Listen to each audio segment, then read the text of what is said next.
saya punya uang 25 juta. Besok ini minggu depan iPhone 16 Pro Max rilis. Yes. Dengan harga kurang lebih 25 sampai 30 juta. Kalau saya belikan iPhone keluar dari iPod, itu harga saya jual tinggal 23 juta. Itu sebenarnya investasi bodoh. Tapi kalau saya punya uang 30 juta, saya belikan suatu saham yang potensinya dia lebih besar 3-4 tahun ke depan, fundamentalnya kuat, sahamnya bagus, saya tahu perusahaannya, saya belikan itu, tahun depan uang 30 saya bisa jadi 60 juta.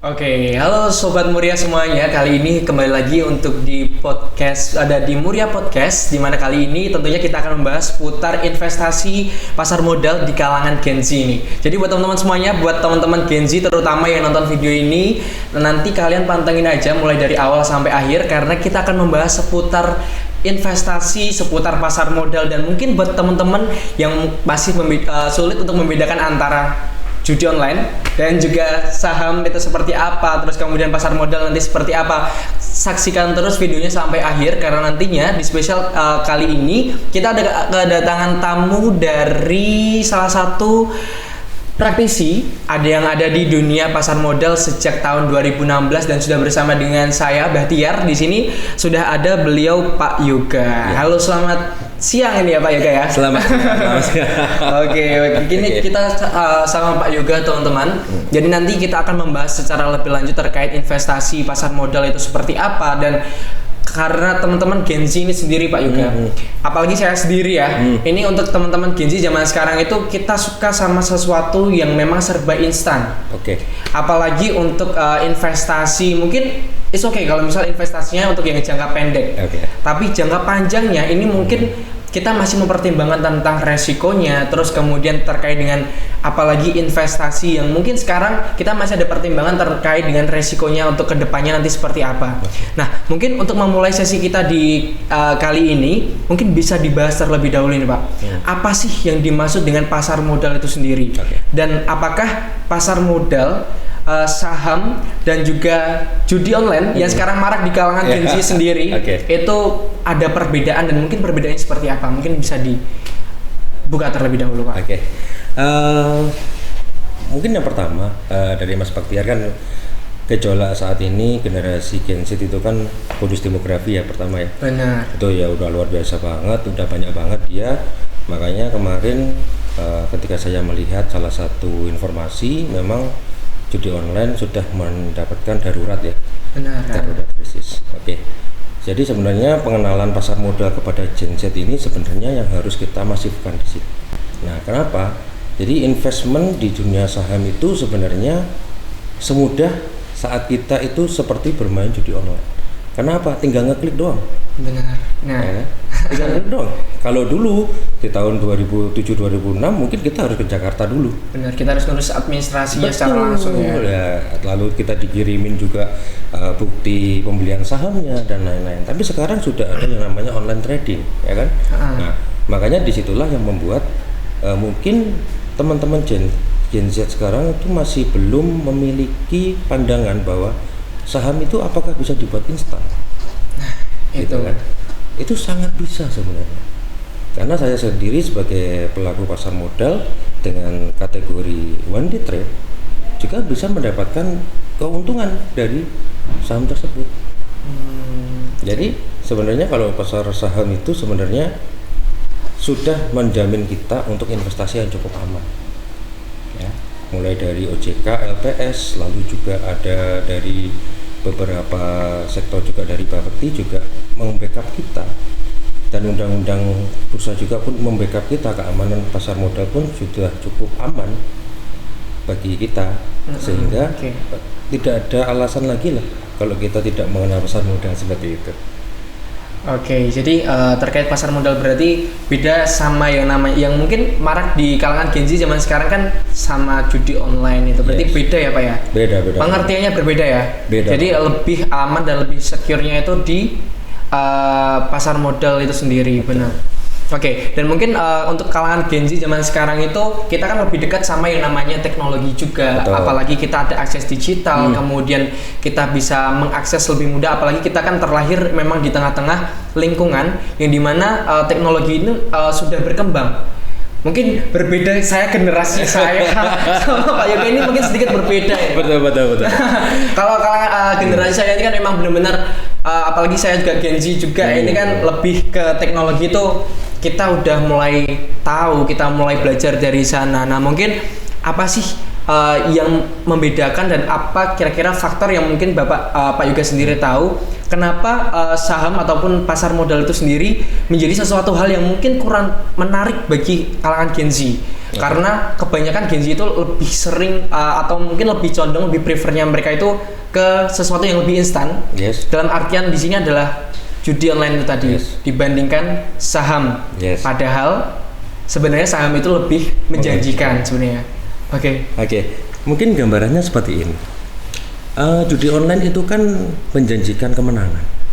Ya.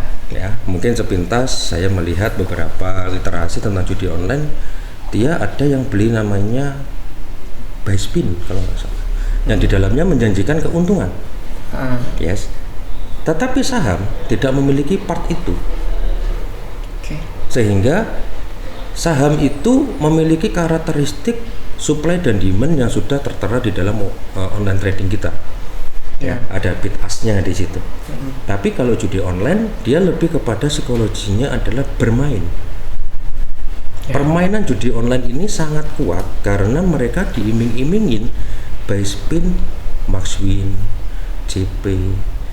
Dan literasi terhebatnya mereka adalah masuk ke dalam TikTok, masuk ke dalam IG, yang dimana banyak banget yang memberikan demo-demo account yang dia bisa JP uang 200.000 jadi 25 juta.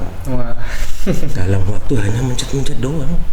Nah, itulah yang membuat mindset ketika Gen Z dengan kebutuhan yang begitu besar saat ini, kebutuhan konsumtifnya begitu besar, dengan melihat momen itu membuat judi online jauh lebih diminati. Karena apa? Literasi judi online lebih masif daripada literasi harus edukasi kepada saham.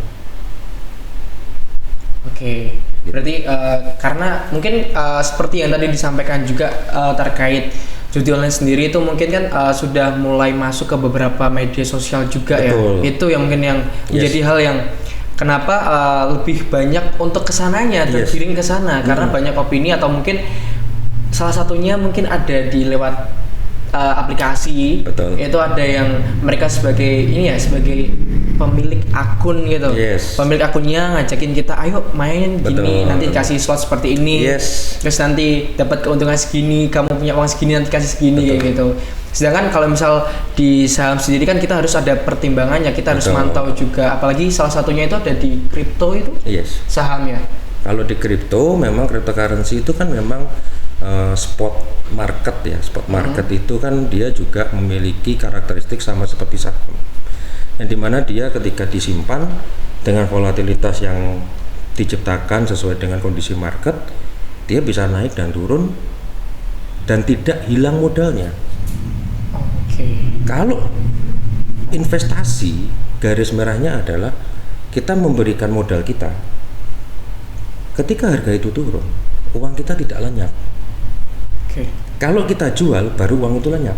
Karena nilai uang yang kita masukkan ketika harga turun suatu market, suatu stok itu harganya turun, maka nilainya berkurang.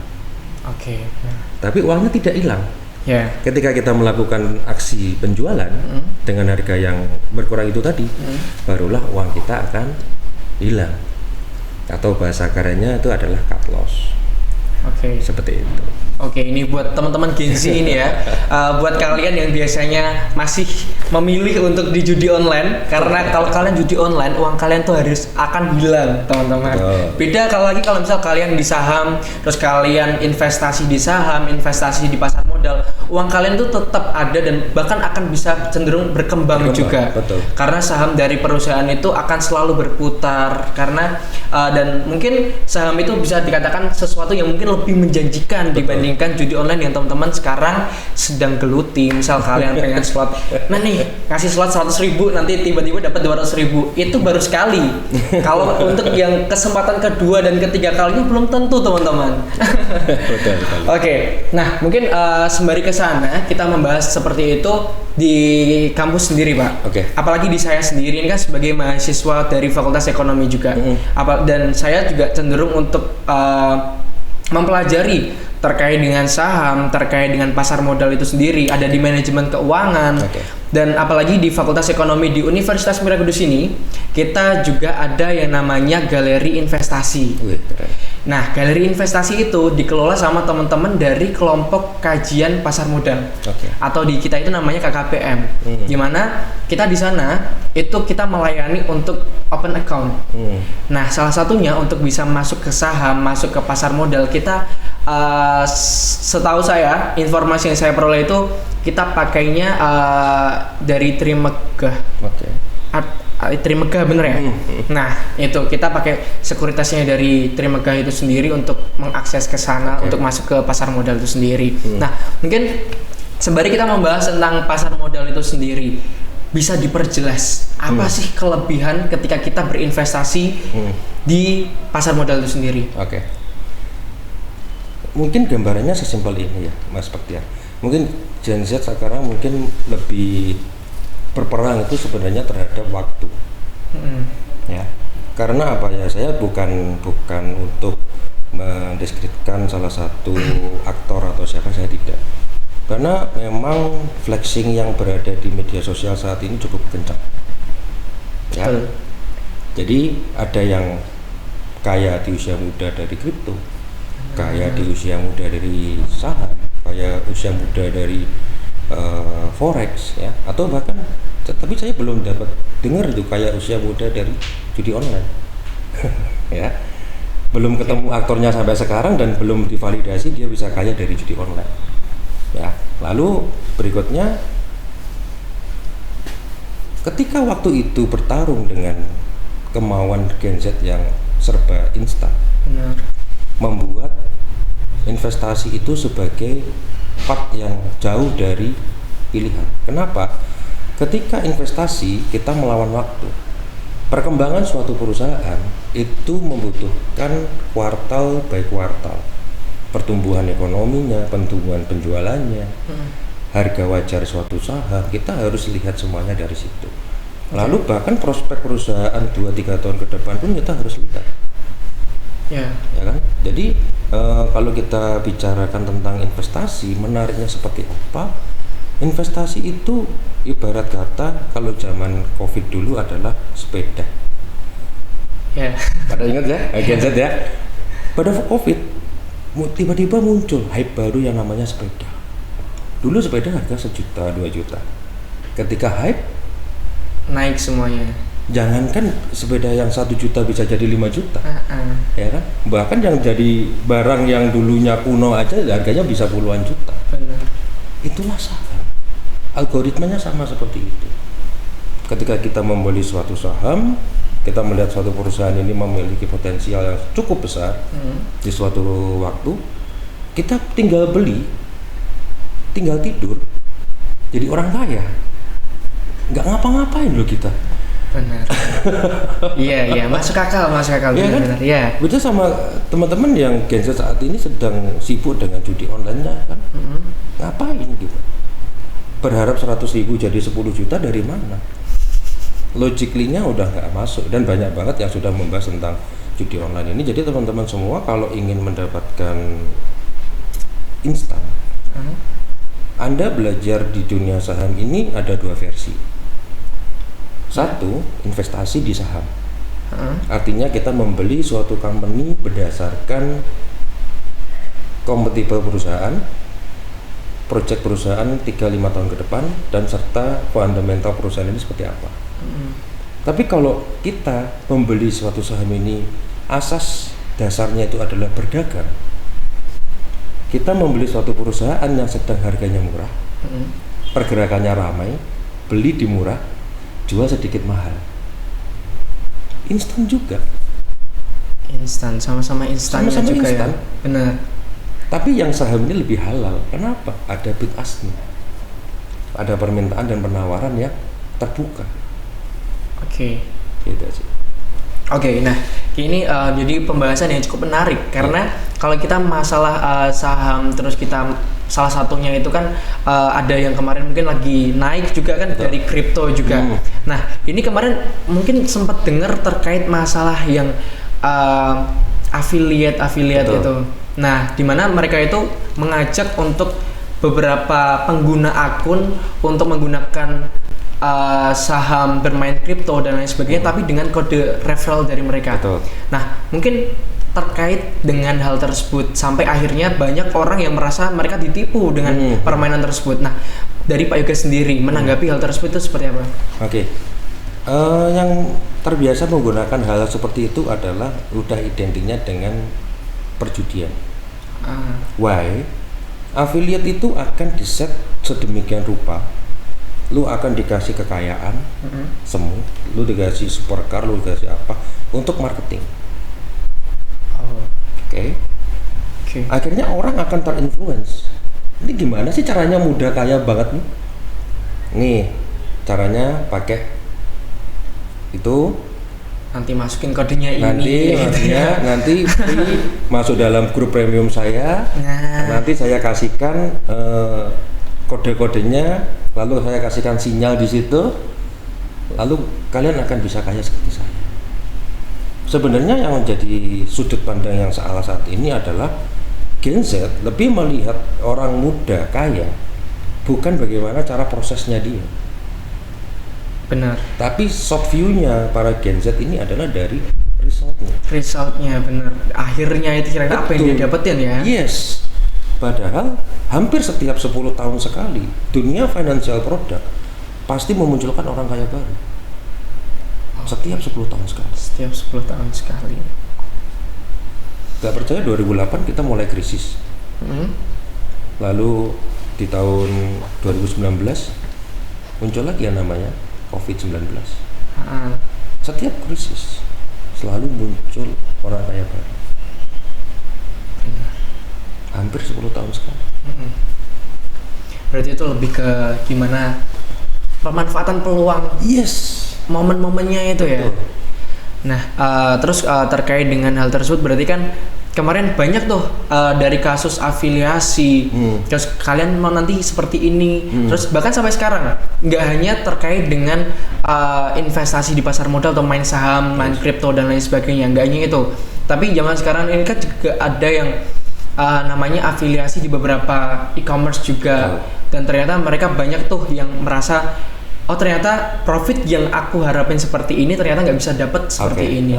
Nah itu kan juga menjadi salah satu hal yang mungkin bisa jadi pertimbangan untuk teman-teman semuanya, Gen Z semua yang lagi nonton juga, untuk lebih mempertimbangkan antara judi online atau pasar modal dan dengan sahamnya tadi, dan juga untuk tetap hati-hati sama yang namanya afiliasi. Betul.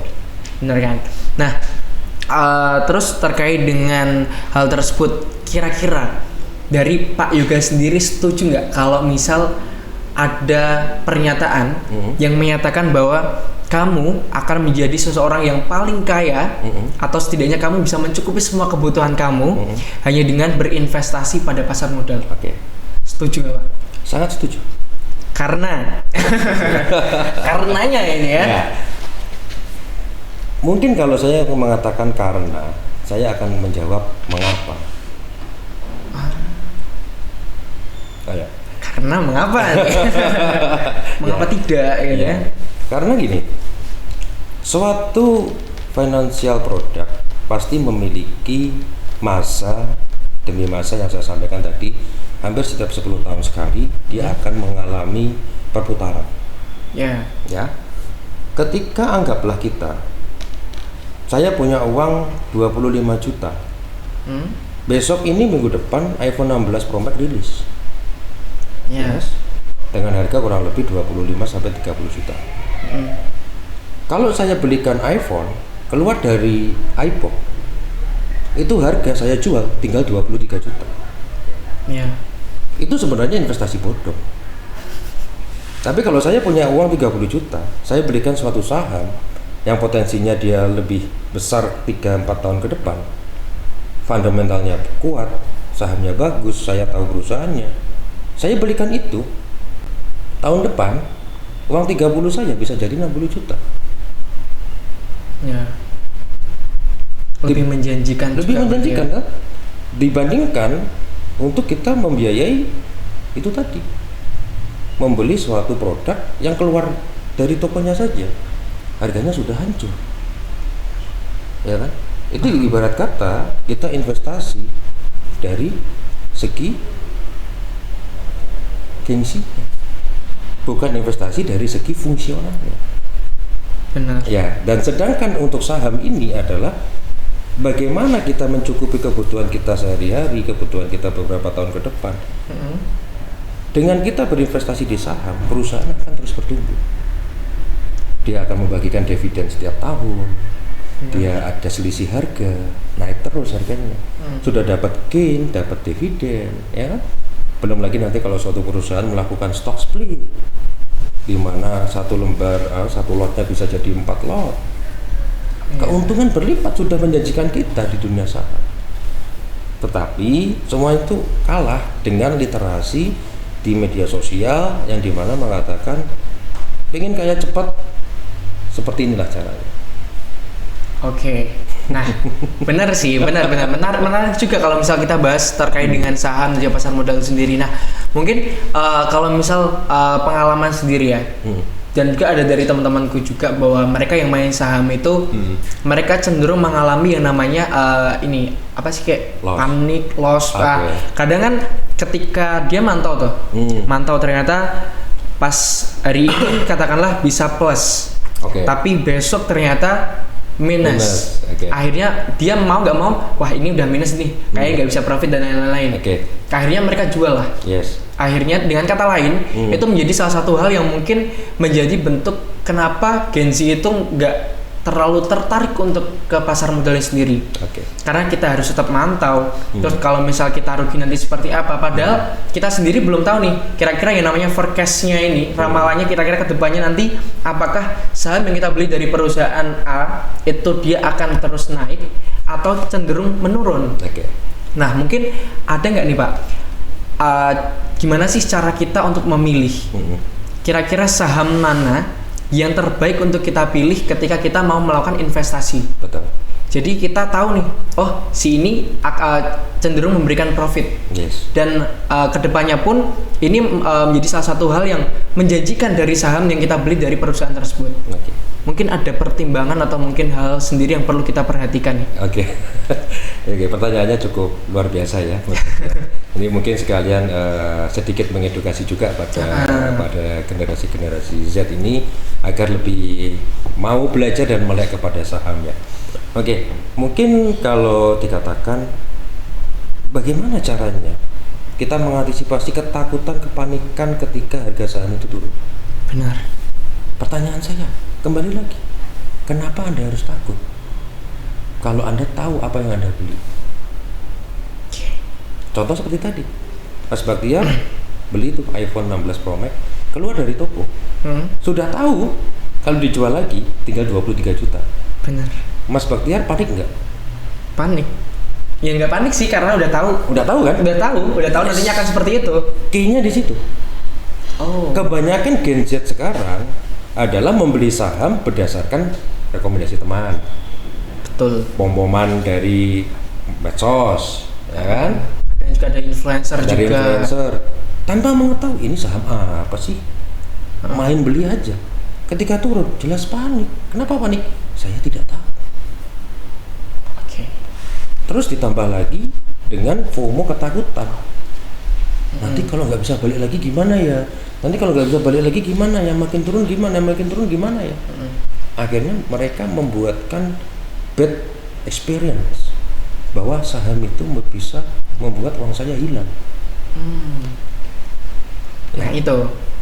Jadi kan lebih ke fokusnya kita kalau misal kayak gitu kan, kita main saham, ternyata besok kita bisa nih dapat profitnya.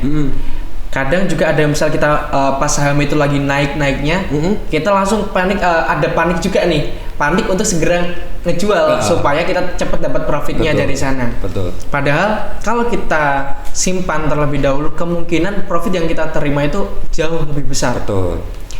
Tapi ketika itu nanti turun, akhirnya kita jual, kita rugi, kita loss. Yes. Gitu kan. Jadi sebenarnya dilemasi dalam Gen Z saat ini dalam berinvestasi di pasar modal adalah keinginan untung cepat, tetapi tidak mau menunggu. Ya, jadi suatu pisau bermata dua. Dia ingin untung cepat, untung besar, tapi dia nggak bisa menunggu. Padahal di dalam pelaku pasar modal seperti saya juga adalah dua tipe. Satu investasi, saya memasukkan uang ke salah satu stock market yang saya tidak akan buka selama bertahun-tahun. Oke. Yang kedua, saya sebagai aktif trader. Saya jual beli setiap harinya. Beli murah, jual sedikit mahal. Jadi ada dua tipe di dalam pasar modal. Nah, untuk yang investasi ini bagi teman-teman Gen Z ya, kalau Anda ingin uang besar, kalau Anda ingin nanti tua tinggal tidur dan jalan-jalan aja, Anda harus berinvestasi mulai dari sekarang. Ya, jadi kalau dari kata kita lihat contoh saja, saya tidak menyebutkan, bukan pom-pom ya Mas ya, atau bukan apa ya, bukan rekomendasi atau apa. Kita ambil saja contoh Bank BCA. Yang dimana kalau kita beli dari sekian puluh tahun yang lalu, ketika dia baru pertama melantai di Bursa Efek Indonesia, kita udah dapetin berapa ratus persen udah. Dan kita nggak ngapa-ngapain juga. Artinya prospek masa depan suatu saham itu para generasi muda saat ini jangan pernah capek untuk belajar melihat forecast ke depan itu dari satu, apakah perusahaan itu untung, ya, apakah perusahaan itu untung atau tidak. Lalu kenali bisnisnya dia. Ini perusahaan bisnisnya apa sih? Ya, ketika sudah mengetahui keuntungan perusahaan itu meningkat atau tidak, ini kategori bisnisnya perusahaan ini apa. Lalu yang ketiga yang paling penting adalah kenali direksinya. Pasti kan ada tuh di profil perusahaan pasti menunjukkan ada susunan organisasinya, direksinya. Orang kita zaman sekarang mah nggak kayak dulu. Dulu kan zaman dulu masih internet susah, kita pun cari informasi dari Kaskus. Kalau sekarang udah ya. Ya mungkin Gen Z sekarang apa sih Kaskus itu kan gitu. Sekarang tinggal masuk di Google. Benar. Searching nama itu orang siapa, semuanya sudah ada. Ada track recordnya juga. Betul. Karena apa? Perusahaan yang hebat adalah dipegang oleh orang-orang yang bertanggung jawab. Jadi sebelum Anda berinvestasi hanya belajar itu aja. Perusahaannya bagusnya dari mana? Perusahaannya tumbuh nggak? Apa keuangannya? Ya kan? Tinggal klik websitenya suatu perusahaan, buka laporan keuangannya. Oh bertumbuh. Bisnisnya udah tahu. Oh jualan apa? Direksinya sehat. Beli, tidur dan simpan. Kamu akan menjadi orang kaya di masa depan.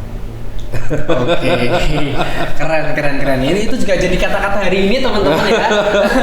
Jadi kata-kata hari ini itu ternyata ya. Iya. Jadi ketika kita berani untuk berinvestasi, ketika kita sebelum masuk ke pasar modal, kita harus tahu dulu kira-kira kita mau menanamkan sahamnya ini ke perusahaan mana. Betul.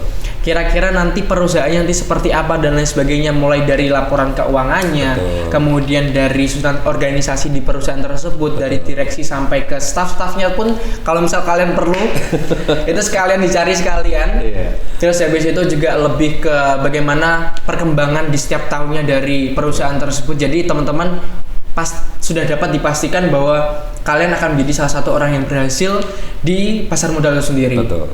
Karena pasar modal itu kan, kalau misal saya pun setelah tahu tentang pasar modal dan tentang saham, investasi seperti yang dikatakan Pak Yoga hari ini, itu saya sedikit ada ketertarikan ke sana, pengen mencoba untuk masuk di pasar modal juga.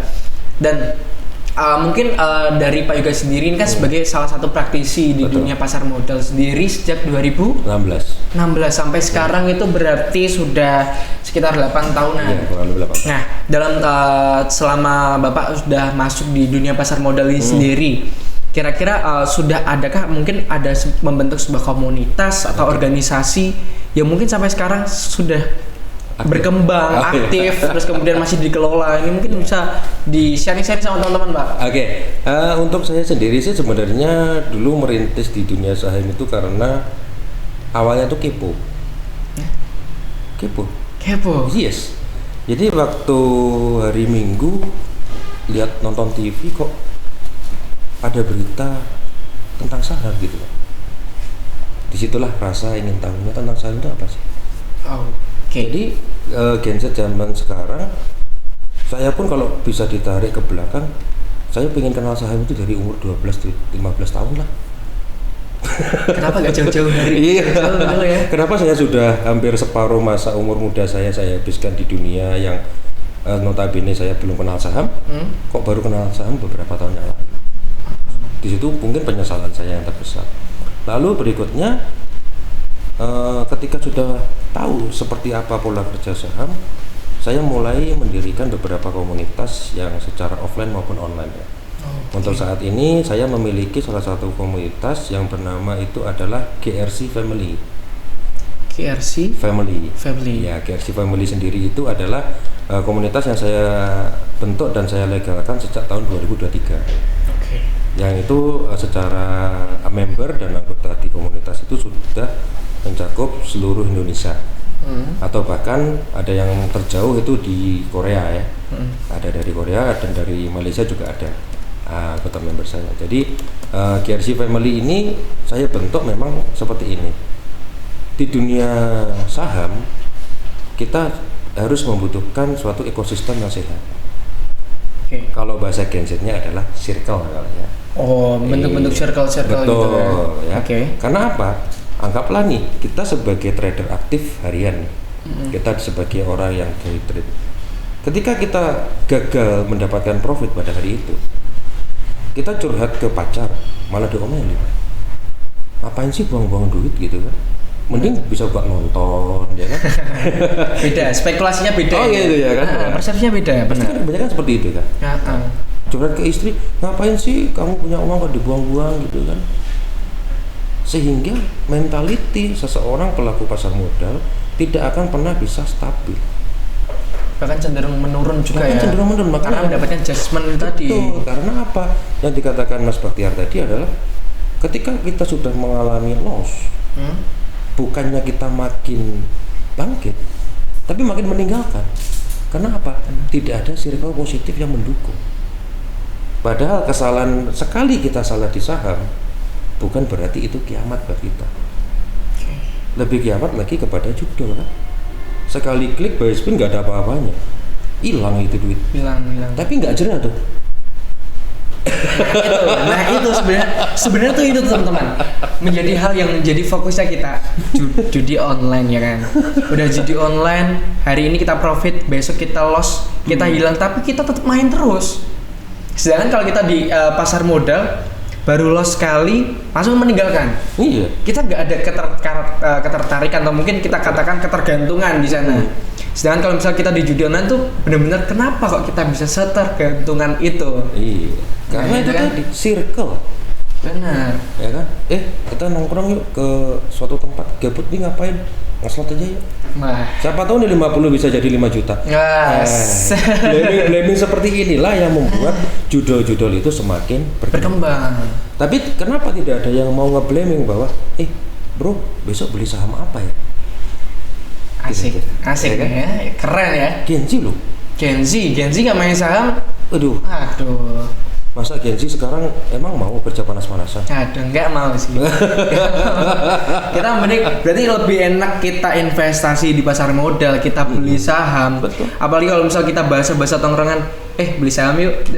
Sekarang ya. Betul.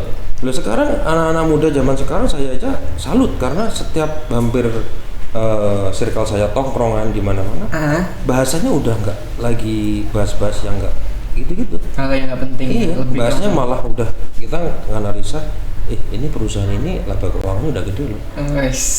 Ekspor banget tuh. Bener ya? Iya kan? Kita jadi profesional tuh. Kita beli saham, kita punya loh perusahaan itu. Isi. Kelihatan lebih expert juga ya kalau kita ngomongin soal kayak gitu ya.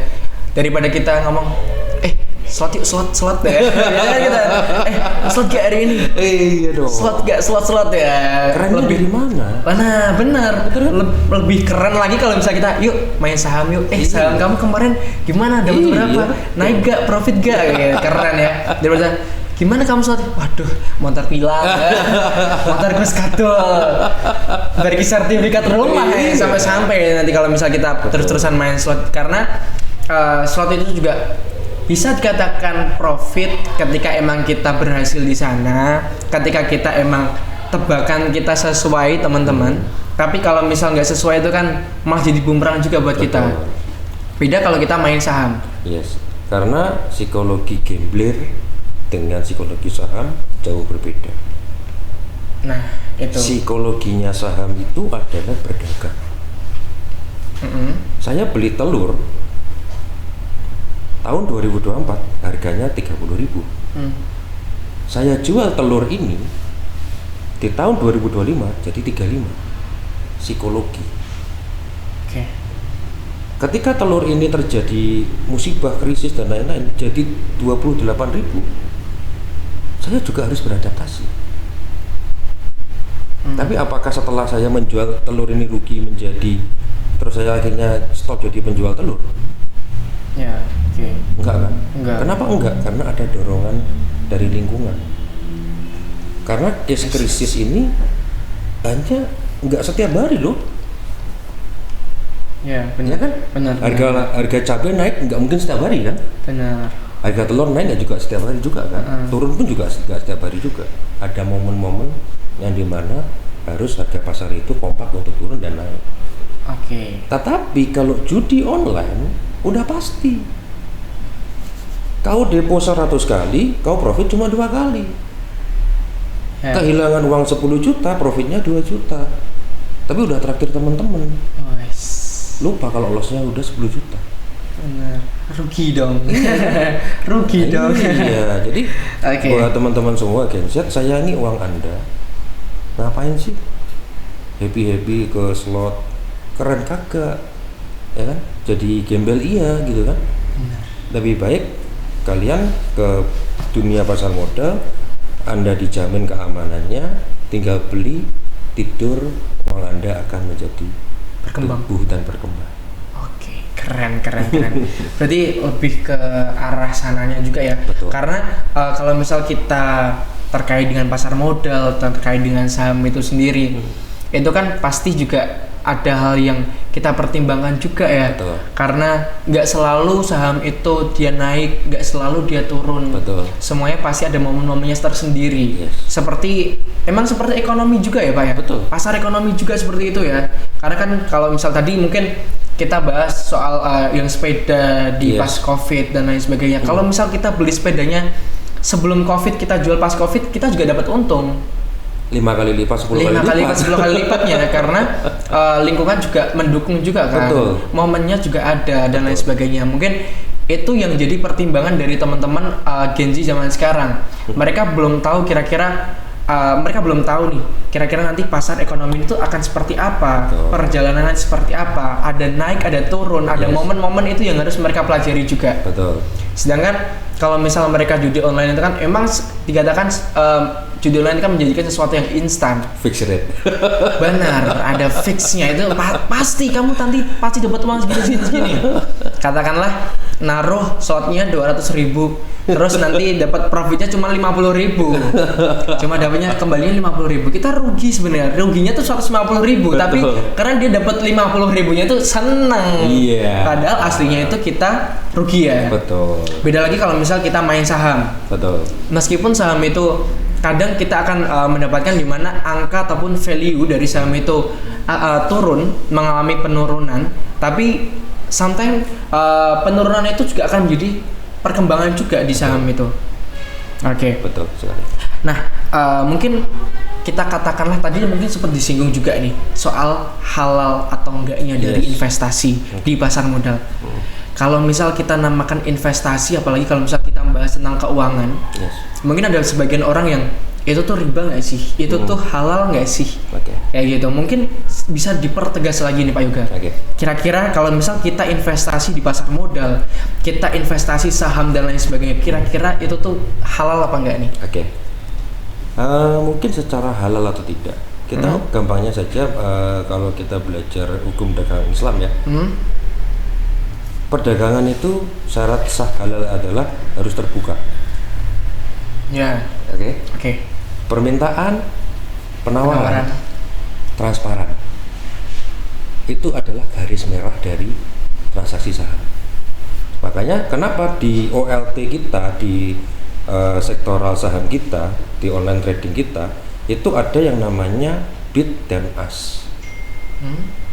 Bid dan offer itu adalah permintaan dan penawaran, supply dan demand, dan itu semuanya transparan. Harga naik, otomatis orang ingin membeli harga barang itu lebih tinggi lagi.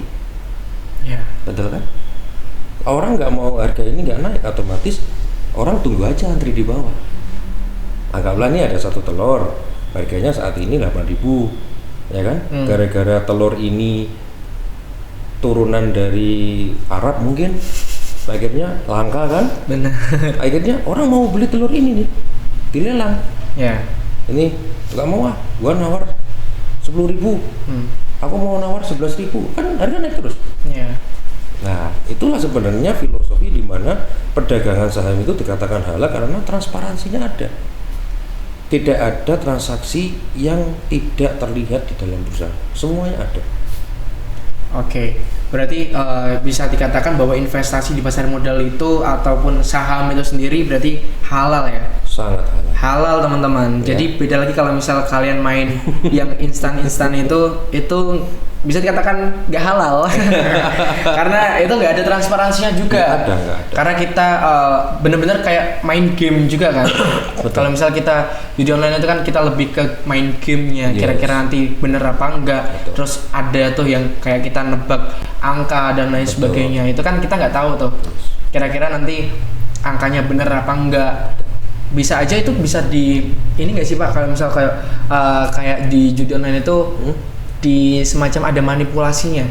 Ada. Mungkin nggak sih? Sangat ada. Itu kemarin kalau nggak salah Ustadz yang dari tobat dari admin slot dulu kan ada yang sudah membahas bagaimana caranya suatu slot itu disetting sedemikian rupa. Bahkan ada satu orang yang sudah jadi beneran jadi gembel karena udah loss ratusan juta, sampai WA adminnya dikirimin tuh duit 500.000 buat hidup, malah didepoin lagi. Sebenarnya judi online kenapa begitu mengerikan? Karena di situ adalah permainan psikologi yang luar biasa. Psikologi gambler yang dimana itu membuat suatu kecanduan yang luar biasa. Itu harus diputus bagi teman-teman Gen Z saat ini. Kenapa harus diputus? Kalau Anda tidak diputus, ini akan mengakar. Memutusnya bagaimana? Anda kenali saham. Lu masa nggak mau sih beli, tidur, simpan jadi orang kaya? Iya kan? Mindsetnya harus ke sana. Gen Z harus ngomonginnya itu harus ngomongin, gua punya perusahaan loh. Ya kan? Kita beli saham, kita sebagian memiliki sebagian dari perusahaan itu kan? Itu sih. Jadi mindset yang harus kita giring kepada generasi-generasi saat ini adalah kita ini beli saham, punya perusahaan. Anggaplah saya beli BBCA nih, ya kan? Saya beli BBCA, saya lewat BBCA. Ini perusahaan saya. Nah kalau misal kita bahas tentang hal kayak gitu, berarti udah dipastikan bahwa saham itu akan memberikan prospek yang baik. Terus kemudian saham itu juga cukup menjanjikan. Terus saham itu juga sudah dipastikan halal juga. Beda permainannya sama ketika kita main sesuatu yang instan itu tadi. Terus kemudian bahwa saham ini juga menjadi salah satu hal yang sebenarnya kalau misal kita mau sabar buat nunggunya, kita bisa yang namanya investasi ya. Yes. Kalau misal kita ngomongin soal investasi itu kan, kalau misal kita pengen investasi itu langsung cepet dan lain sebagainya, itu sepertinya kok agak gimana. Yang namanya investasi itu ya memang berjangka waktu. Kalau misal memang pengen sesuatu yang instan, ya silahkan bisa dipikirkan sendiri ya. Oke. Nah, mungkin selain itu Pak, menurut Pak Yoga sendiri, perlu nggak sih kita yang namanya penyampaian edukasi terkait dengan investasi di pasar modal ini sendiri kepada Gen Z zaman sekarang? Dan kalaupun misal itu menjadi hal yang cukup penting, bagaimana hal yang dapat kita lakukan? Mungkin dari Pak Yoga sendiri sebagai praktisi, atau mungkin yang bisa saya lakukan sendiri nih, sebagai salah satu Gen Z juga, perwakilan dari teman-teman Gen Z juga nih. Oke, jadi sebenarnya literasi saham kepada Gen Z itu sebenarnya lebih sangat penting daripada harus kita melakukan FYP yang lain. Kalau zaman anak muda zaman sekarang, FYP itu diwarnai dengan konten-konten yang lucu-lucu ya kan. Tetapi untuk konten-konten edukasi tentang saham memang masih sedikit pasarnya, algoritmanya masih sepi di situ. Karena saya juga pelaku juga sebenarnya. Saya juga pelaku edukasi melalui TikTok juga. Oh iya. Iya. TikTok saya sampai di-banned berapa kali itu. Mungkin ada orang yang tidak suka. Ya, karena saya mengedukasi tentang saham secara gratis di TikTok. Artinya apa? Saya ingin memiliki visi misi itu adalah, kalau kita berdasarkan annual data yang ada, negara maju itu sebagian besar orangnya, penduduknya adalah paham tentang investasi. Amerika saja 62% data penduduknya dia mengenal investasi dan aktif berinvestasi. Makanya Wall Street itu gede banget. Pasar saham di Indonesia, di Amerika. Ada Apple, ada Google, itu gede banget.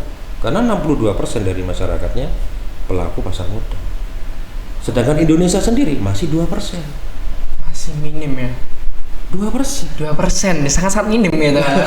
Gak nyampe tapi sangat-sangat minim. Betul, sangat minim sekali. Makanya kita membutuhkan edukator-edukator yang seperti inilah yang harus kita banyak gunakan untuk memberikan pemahaman, mengenalkan saham kepada khalayak ramai, mengenalkan saham kepada generasi-generasi muda, bahwa orang kaya dari saham itu sudah luar biasa banyak. Tidak ada orang kaya yang tidak dari saham. Karena apa? Financial product sudah memberikan janji yang luar biasa kepada investornya. Jikalau Anda mau sabar, jikalau Anda mau belajar bahwa berinvestasi yang benar itu seperti apa, maka Anda resikonya akan jadi orang kaya. Itu janji yang sudah diberikan. Ya kan? Tetapi banyak orang yang malas, maunya yang instan yang tadi kayak Mas Baktiar ya. Jadi mungkin bagi teman-teman Gen Z juga mungkin bisa mulai beredukasi mungkin dari TikTok, dari IG, mulai edukasi melalui online seperti itu. Semoga apa? Masyarakat kita, teman-teman Gen Z semuanya lebih banyak mengenal saham, ya, daripada mengenal judi online. Nah mungkin terkait dengan investasi di pasar modal sendiri, menurut dari Pak Yoga dan juga mungkin dengan perkembangan yang sudah ada di Indonesia zaman sekarang ya, sampai saat ini, kira-kira apakah investasi pasar modal itu bisa menjadi salah satu faktor untuk kita mengembangkan dan juga menumbuhkan perekonomian yang ada di Indonesia? Sangat bisa. Karena kita dalam melakukan pasar modal, kita membayar pajak itu fix. Pajak dari saham itu besar. Dan pajak itu bisa digunakan negara untuk berkembang. Artinya orang yang paling taat pajak adalah pelaku pasar modal. Karena apa? Setiap sistem dari sekuritas saat ini adalah ketika kita melakukan jual dan beli suatu saham, otomatis pajak sudah terpotong. Sudah tidak ada lagi namanya pengembang pajak di dalam dunia saham. Karena transaksinya semuanya sudah net. Sudah terpotong tax atau pajak tadi ya. Bahkan kita dapat dividen pun, kalau kita anggaplah dividen itu tidak kita tidak kita belikan saham lagi atau kita ambil untuk kita nikmatin, itu pun kita lapor. Oke. Jadi kalau teman-teman tahu ingin membangun Indonesia bagaimana, besarkan pasar modal kita. Semakin besar pasar modal kita, semakin berkembang negara kita. Karena apa? Orang-orang pasar modal pasti akan lebih fokus terhadap melihat responsif dorongan terhadap perusahaan itu semakin besar. Sehingga perusahaan akan berkembang lebih banyak, dia akan melakukan pengembangan yang luar biasa, yang dampaknya apa? Akan memberikan keuntungan kepada investor-investor. Berarti untuk investasi di pasar modal sendiri itu bisa menjadi salah satu faktor untuk menumbuhkan dan juga mungkin bisa mengembangkan tingkat perekonomian yang ada di Indonesia saat ini. Betul. Ya.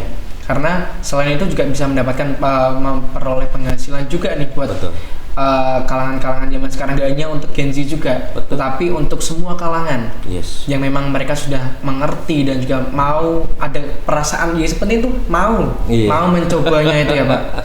Itu karena kebanyakan dari kita kan mungkin nggak mau belajarnya, tapi kita mau resultnya. Betul. Semua yang dinilai itu kalau zaman sekarang emang semua dinilai itu dari hasilnya, bukan dari bagaimana kita prosesnya mendapatkan itu.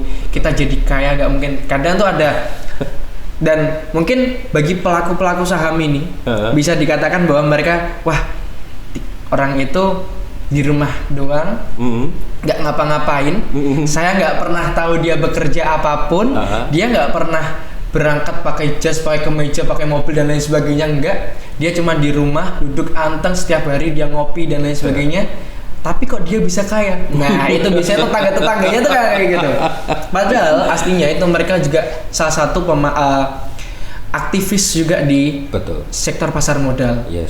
Karena konseptor terbaik saat ini adalah bagaimana kita memperkerjakan uang, bukan kita yang bekerja untuk uang. Itu sebenarnya konseptor yang belum banyak terdeskripsikan atau tersampaikan kepada generasi-generasi muda. Nah mungkin untuk terakhir nih pertanyaan dari saya terkait pasar modal, terus kemudian terkait investasi ini sendiri, ada nggak nih Pak tips dan trik?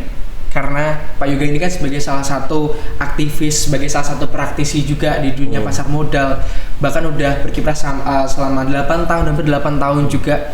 Itu mungkin ada tips dan trik yang mungkin bisa dibagikan sama teman-teman dari Gen Z terutama, supaya kita juga lebih memiliki ketertarikan di pasar modal itu sendiri, dan mungkin bisa dikatakan bahwa pasar modal ini sebagai salah satu hal yang profitable. Nah mungkin ada tips dan triknya yang bisa dibagikan Pak. Tipsnya untuk bagi teman-teman semua ya, terutama teman-teman Gen Z saat ini. Tips yang pertama adalah jangan pernah takut untuk membeli saham. Karena saham itu bukan sesuatu hal yang mengerikan, tapi saham itu adalah satu stok market yang paling menyenangkan, ya. Lalu yang tips yang kedua adalah teman-teman tidak perlu memikirkan apakah uang saya akan hilang atau tidak. Karena apa? Di dalam pasar modal, ketika Anda mengalami penurunan harga dan Anda tidak jual, uang Anda tidak hilang. Ingat-ingat itu. Ya. Ketika suatu saham Anda beli lalu harganya turun, Anda tidak jual, uang Anda tidak hilang. Itu yang biasanya bikin ketakutan. Ya, tips yang kedua itu. Lalu tips yang ketiga dari saya adalah percayalah, tidak ada orang kaya itu instan dari manapun. Benar. Ya, kita pelaku pasar modal pun harus memiliki kesabaran yang luar biasa agar mendapatkan keuntungan yang besar juga. Ya, lalu triknya satu, belilah perusahaan yang Anda tahu. Jangan ikut-ikutan. Jangan FOMO. Jangan FOMO. Ya, itu trik yang pertama. Yang kedua, jangan lupa bahwa kalau sudah untung jangan lupa dijual. Ya, itu saya selalu sampaikan kepada teman-teman semuanya. Ada yang mengatakan saya sudah untung Pak, tapi saya nggak mau jual Kenapa? Biarin aja. Akhirnya keuntungannya menurun. Menyesal. Yang harusnya untung 10 juta jadi tinggal 2 juta, nyesel. Baru dijual. Jadi cara taking profit atau keuntungan itu triknya adalah ketika keuntungan itu sudah cukup membackup kebutuhan Anda 1 bulan, jual. Oke. Itu aja sih tips dan triknya, hanya sesimpel itu agar teman-teman semuanya bisa mengenal dunia saham begitu indahnya. Gunung uang loh dunia saham. Sebenarnya kalau misal kita bisa main di sana, kita benar-benar bisa mempelajari ilmunya dari saham itu sendiri, kita akan menjadi orang yang berhasil ya. Luar biasa. Paling berhasil, bahkan jadi salah satu orang terkaya. Yes. Di kemudian hari nanti. Betul. Dan yang penting adalah kita sebelum kita main saham, sebelum kita berinvestasi, kita cari dulu seputar perusahaan ataupun saham mana yang akan kita masuki. Betul. Terus kemudian apakah itu prospek atau tidak ke depannya. Betul. Dan mungkin kita juga bisa pelajari melalui berbagai macam platform untuk cari informasi seputar perusahaan dan juga saham tersebut. Betul sekali. Oke, terakhir kasih kata-kata buat Gen Z, Pak. Kata-kata hari ini, teman-teman. Ayo, kata-kata hari ini simak. Oke, kata-kata hari ini yang mungkin saya bagikan kepada teman-teman semuanya adalah jika seseorang menganggap bahwa kekayaan itu bisa dicapai dengan instan, maka orang yang paling kaya saat ini adalah Indomie. Karena dia mie instan. Betul. Ya. Jadi kekayaan itu semuanya by proses. Jadi teman-teman semuanya, saat ini kata-kata yang paling bisa dibagikan kepada kalian adalah jangan lupa berproses untuk mendapatkan hasil yang luar biasa di kemudian hari. Itu aja sih. Keren itu tadi kata-kata hari ini ya teman-teman ya. Nggak ada, setiap proses tuh nggak ada yang instan. Kekayaan pun nggak ada yang instan. Semuanya butuh proses. Semuanya harus dilalui perlahan demi perlahan. Kita harus sabar sama prosesnya dan jangan pernah protes sama yang namanya proses.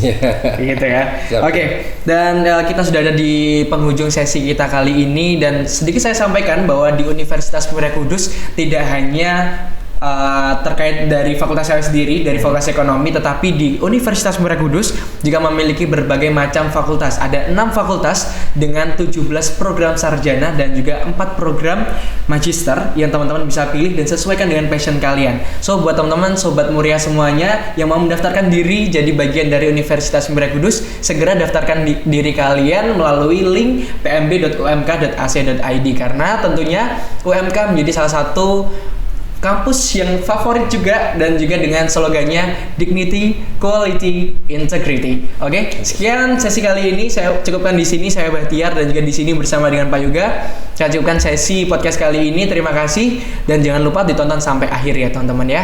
Terima kasih. Wassalamualaikum warahmatullahi wabarakatuh.